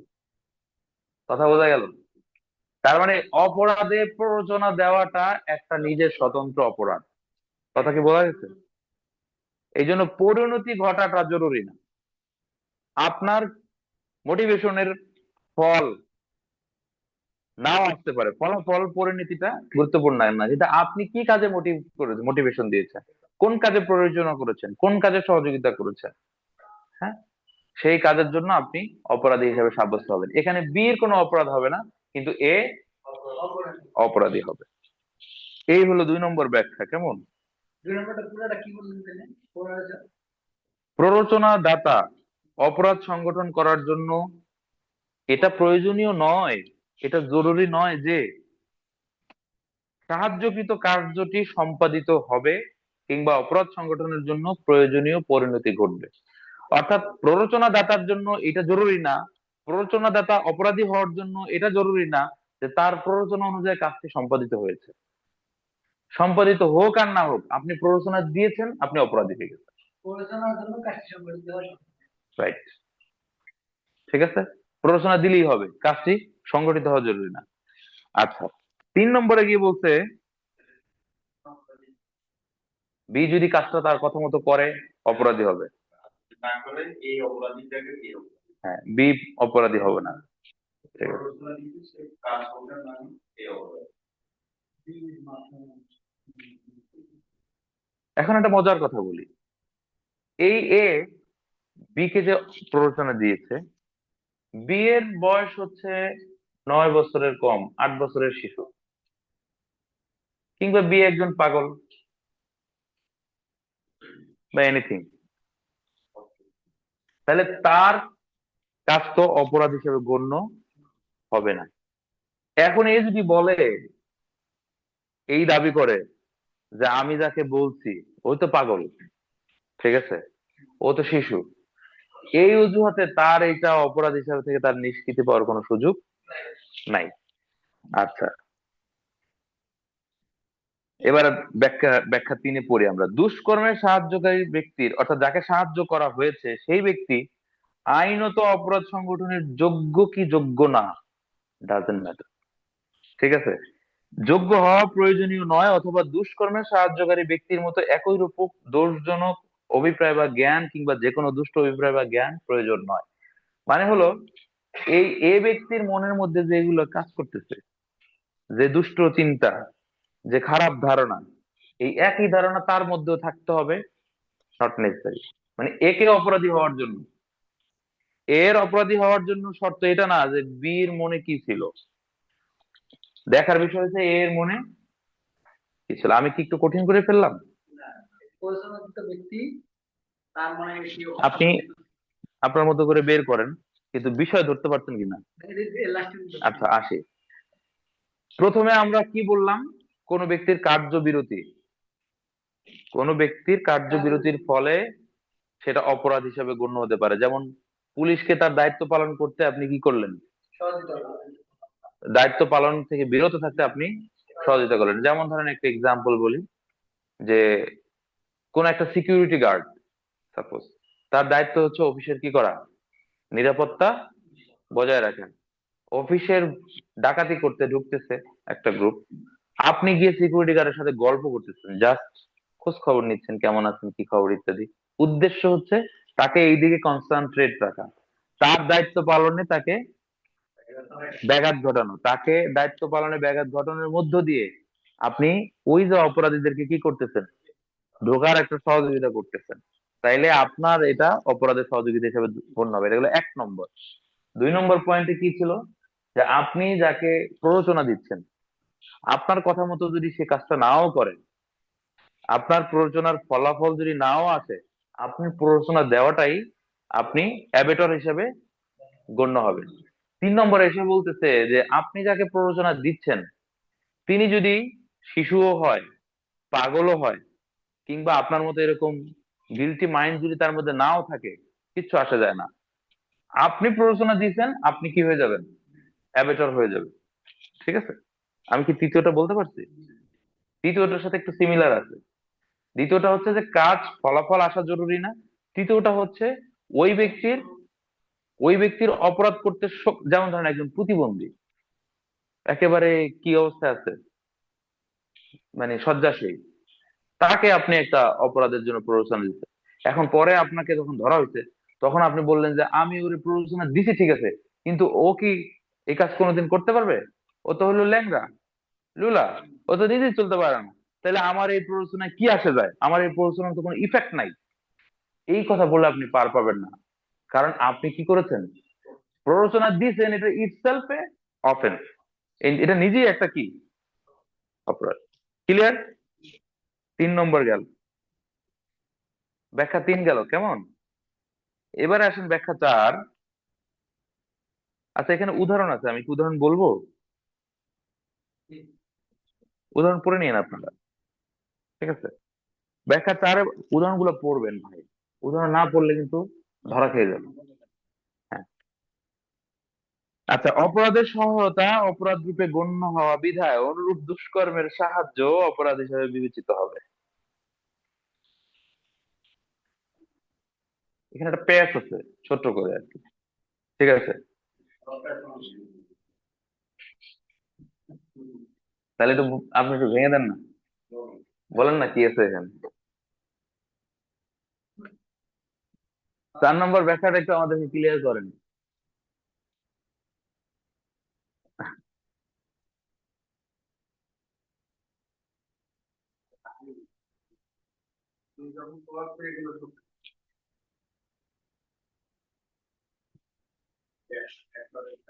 পানি তো এজন্যই এখানে দেয়নি, কারণ পানির তো বড় কিছু আছে, দেন একটু পানি খাই।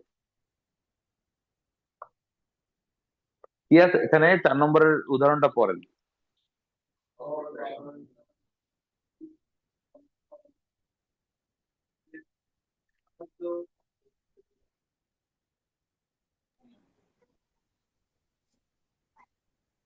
অপরাধের সহায়তা অনুরূপভাবে গণ্য হওয়ার বিধায় অনুরূপ দুষ্কর্মের সাহায্য ও অপরাধ হিসাবে বিবেচিত হবে।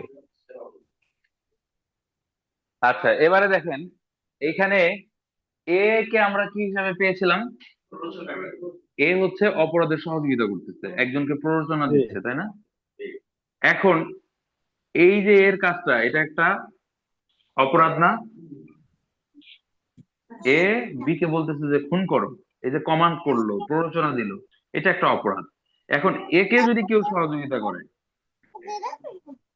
ধরেন এক্স, সে একে সহযোগিতা করতেছে, তাহলে এই এক্স ও অপরাধী হবে, কারণ এক্স যেটা করতেছে সে অপরাধের সহযোগিতাকে সহযোগিতা করতেছে, মানে দুষ্কর্মের সহযোগী হিসেবে সেও গণ্য হবে। বিবেচিত হবে। 5 নম্বরটা বলি, তাহলে এই দুইটা জিনিস আরেকটু ক্লিয়ার হবে। 5 নম্বরটা হচ্ছে ষড়যন্ত্র করে দুষ্কর্মে সহায়তার অপরাধ সংগঠনের জন্য সাহায্যকারী ব্যক্তির উক্ত অপরাধ সংগঠনকারীর সঙ্গে একত্রে এর সংগঠন করা অপরিহার্য নয়।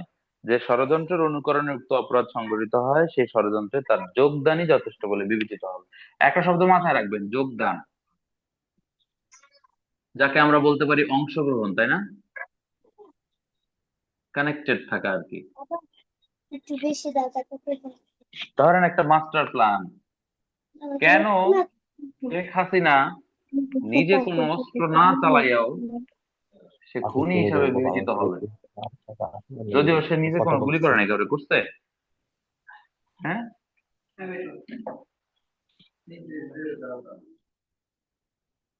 এখানে দেখেন এ বি সি ডি, ঠিক আছে? এই 4টা ঘটনা, ডি কে মারা হবে।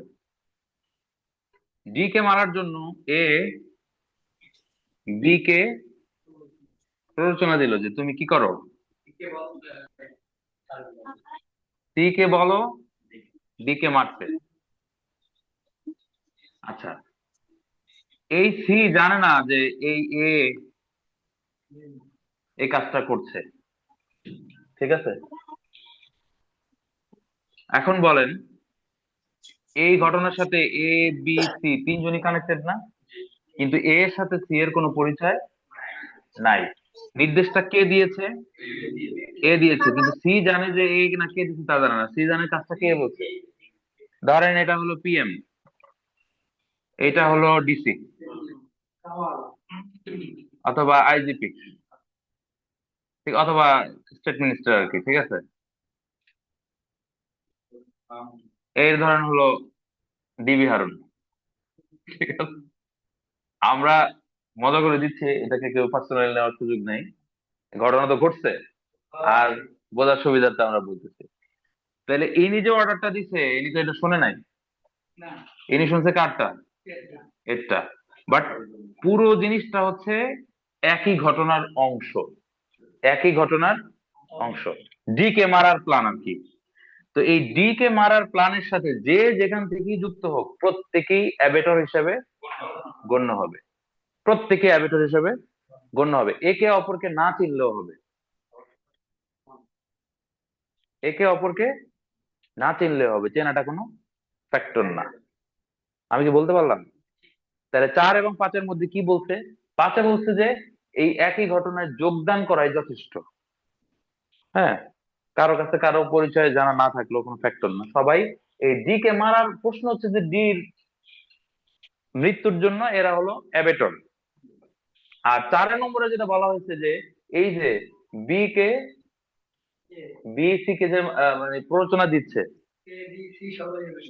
বিসি কে প্ররোচনা দিচ্ছে না, দুষ্কর্মে সহযোগিতা করতেছে, আর এ আবার এটাকে এই দুষ্কর্মকে কি করছে, সে প্রমোট করতেছে বা নির্দেশ দিচ্ছে বা প্ররোচনা দিচ্ছে, এটাও অপরাধী হিসেবে গণ্য হবে। আচ্ছা, তাহলে পাইলাম আমরা 5টা ব্যাখ্যা। 5টা ব্যাখ্যা পড়বেন ঠান্ডা মাথায়, এক্সাম্পল গুলো দেখবেন, আউলাবেন না কোনটা, ঠিক আছে? আমি আবার একটু ধরাই দিই। প্রথমে বলছি যে কোনো অবৈধ ভাবে কার্যবিরতির ফলে যদি আপনি কাউকে অপরাধের ক্ষেত্রে কি করেন, সহযোগিতা করেন, সেটা। 2 নম্বরে বলছি যে আপনার প্ররোচনার ফলে কাজটি সংগঠিত হওয়া বা পরিণতি আসা বা এই ডি মারা গেল কি গেল না, ডাজেন্ট ম্যাটার। ডি রে মারার জন্য এরা ধরেন সবাই কি পরিকল্পনা করছে বা প্ররোচনা দিচ্ছে, কিন্তু ডি মরা নাই, তাতে করে এদের কি মাপ আছে? এদের মাপ নাই। আচ্ছা, এইটা হচ্ছে 2 নম্বরের কথা, যে পরিণতি বা ফলাফল ঘটাটা ফ্যাক্টর না। 3 নম্বরে গিয়ে বলছিল কি, 3 নম্বরে কি বলছে? যাকে প্ররোচনা দেওয়া হবে দুষ্কর্মের সাহায্য কৃত ব্যক্তির আইনগত রাইট। অপরাধ সংগঠনের তিন যোগ্য বলে নম্বরে বলা প্রয়োজনীয়। হয়েছে, 3 নম্বর ব্যাখ্যায় বলা হয়েছে যে আপনি যাকে প্ররোচনা দিচ্ছেন তিনি যদি অপরাধ করতে অক্ষম হন, তিনি যদি শিশুও হন, তিনি যদি অপ্রকৃতস্থ হন, তার মধ্যে যদি গিলটি মাইন্ড নাও থাকে, এতে করে আপনার নিস্তার নাই, কারণ আপনি তো তাকে কি করেছেন? প্ররোচনা দিয়েছেন। আর 4 নম্বরে বলা হয়েছে দুষ্কর্মের সহযোগিতাও একটা অপরাধ। এই দুষ্কর্মের সহযোগিতায় যদি আপনি কি করেন, কোন প্ররোচনা দেন বা সহায়তা করেন, সেটা একটা অপরাধ হিসেবে গণ্য হবে। আর 5 নম্বরে বলছে যে এই পুরো প্ররোচনার এই প্ল্যানিং এর সাথে, যেমন ধরেন আমরা যদি আরো একটা এক্সাম্পল বলি যেটা বইয়ে দেওয়া আছে, যে আপনি একজনকে বিষ পানে হত্যা করার একটা প্ল্যান করলেন। আপনি এ, আপনি বললেন যে ডি কে বিষ পান করাইয়া মারতে হবে, এটার জন্য বি কে দায়িত্ব দিলেন বিষ আনার জন্য। আমার ছেড়ে আসেন বি না, জানে মারছেন না। সুন্দর সুন্দর। সে বিষ নিয়ে আসতেছে একজনকে মারার জন্য, আনার পরে সি কে দায়িত্ব দেওয়া হলো এই বিষটা ডির উপরে প্রয়োগ করার জন্য। এখানে ধরেন এ বি সি কারোর সাথে কারো পরিচয় যদি নাও থাকে, কোনো ফ্যাক্টর না, সবাই এই প্রক্রিয়ার সাথে কানেক্টেড হওয়ার কারণে অ্যাবেটর হিসেবে গণ্য হবে, শাস্তি হবে। কি শাস্তি হবে? Question is that. সেটা আছে 109। তাহলে 107 পড়লাম, 108 পড়লাম, 109 আছে। 109 বলতেছে যেই কাজের জন্য আপনি প্ররোচনা দিচ্ছেন, সহায়তা করছেন, সেই কাজের যা অপরাধ, সহায়তারও। তাহলে অপরাধ মানে মূল অপরাধ যেটা সমান সহায়তাকারী, একই অপরাধ।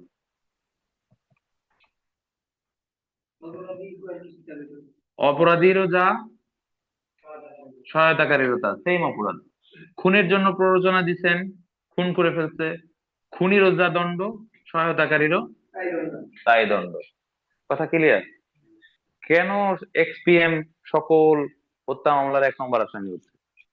অ্যাবেটর হিসেবে সে গণ্য হচ্ছে। শুধু অ্যাবেটর না, এখানে আরো ফ্যাক্টর আছে। যাই হোক, 109। আচ্ছা, ফাঁকে আমরা একটু পড়ে নিই। 108-এর এ তে একটা কথা আছে। তাকে নির্দেশ জন্য এইভাবে কোন সেকশন দিয়ে আমরা গোয়ায়, আর দেশের নাম খুঁজে পায় না, উদাহরণ দিয়েছে। বাংলাদেশের নাগরিক ক গোয়ায় অবস্থিত বৈদেশিক নাগরিক খ কে গোয়া একটি খুন সংগঠনের জন্য প্ররোচিত করে, ক খুন সংগঠনের সহায়তার জন্য দোষী সাব্যস্ত হবে। তাহলে এখানে কোথায় ঘটতেছে ঘটনাটা? অন্য একটা দেশে করতে হয়। হ্যাঁ, অন্য একটা দেশে হচ্ছে, দেশের বাইরে হচ্ছে। ধরেন ইন্ডিয়া, দিল্লি এটা বসে ইন্ডিয়া। কেউ যদি প্ল্যান করে, বাংলাদেশি নাগরিক, যে হাদিকে কি করতে হবে, হ্যাঁ, তাকে হচ্ছে ধরেন ফালাই দিতে হবে, ঠিক আছে? কিন্তু এই ধারায় ধরা আছে না? না, পতিত যে যারা হয় সবাই এরকম ধরা খায়, ঠিক আছে? কারণ যখন তারা পাওয়ারে থাকে তখন তখন তাদের হুঁশ থাকে না। হ্যাঁ, আর তখন তো তাদের বিরুদ্ধে কেউ কথা বলার চান্স পায় না, এই জন্য পাওয়ার থেকে পাওয়ারলেস হওয়ার পরেই তাদের কৃতকর্মগুলো সব বের হয়। তাহলে 108-এর এতে একটা ভিন্ন দেশের এই যে একটা এক্সাম্পল আছে, যে এখানে ইনস্টিগেট করে, এটাও কি হবে? অ্যাবেটর হিসেবে সেও কিন্তু কাউন্ট হবে। আচ্ছা, এরপরে মজার মজার কয়েকটা সেকশন আছে, আমরা পরের ক্লাসে পড়বো। তাহলে কেমন? আপনাদের এই যে অপরাধের সহায়তাটা টাচ করলাম, আপনারা এটা ধরে পড়ে আসবেন। 108 থেকে 119 পর্যন্ত টোটালটাই অ্যাবেটমেন্ট নিয়ে আলোচনা আছে, এটা একটু দেখে আসবেন। তারপরে 120-এ আমরা আচ্ছা, আমরা একটা হালকা করতে পারি। এটা হচ্ছে আমরা গত ক্লাস অনেকদিন পাইনি, প্রথম থেকে একটু ক্লাস এই দিকে যাওয়া আছে। অনেকদিন পাইনি। অনেকেই পান নাই বিষয়টা কি সঠিক? যারা যারা পান নাই তারা অফিসে যোগাযোগ করবেন এবং ভিডিও ক্লাসটা একটু দেখে নেবেন, কেমন? আমরা না, ওই ক্লাসটা অবশ্য লাইভও হয়েছে, তো আপনারা পেয়ে যাবেন আর কি। তো আমার নেওয়ার চেয়ে আপনারা ওটা দেখলে যে সুবিধা ঘটবে, আপনারা ধরেন টেনে টেনে দেখতে পারবেন, ঠিক আছে? 107 থেকে 120 পর্যন্ত টোটালটাই দেখবেন। হ্যাঁ, বুঝিনি। একটু বেশি করে দিলে আপনারা 140 পর্যন্ত পড়ে আসবেন।